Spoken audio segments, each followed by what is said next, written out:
So a great way to increase sales in your store is to really use them to the maximum potential, these featured items up the top. So basically, Etsy is search engine based. So a lot of your traffic or most of your traffic is going to come via the search engine. However, a lot of the time people will be like, they'll love sort of one product and they'll be like, what else does this seller have? So they'll click through and come to your store homepage, and that is where they'll see these 4 products across here. So if you set these up to be your 4 best-selling products, they're going to sell like crazy because they're going to get a lot more traffic being featured. Now, it's really simple to set them up. All you have to do is go to your shop manager and under listings. So you'll see all your listings pop up, and on your listings, you'll see there's this little gold star.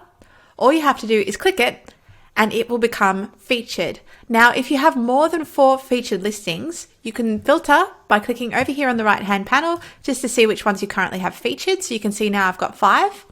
If I refresh this over on my shop front, we're not going to see any changes at all because these ones were featured first, and it shows them in priority of when you actually hit that little gold star. If you want to rearrange them, over to the right-hand side, you can click Manage, and you can actually drag these around. So if I drag that up to the top into the very first place, hit done, and now refresh this page, it appears there. So you have full control over the order that they show up in. And if you want to unfeature them, for example, if I want to turn this off from featured, all I have to do is click that star again. Thank you so much for watching. So this is actually part of our challenge that we have going on at the moment. It's running for 28 days in February. So definitely if you're interested in that, I will link the playlist here. Thank you so much for watching, and I will see you guys tomorrow.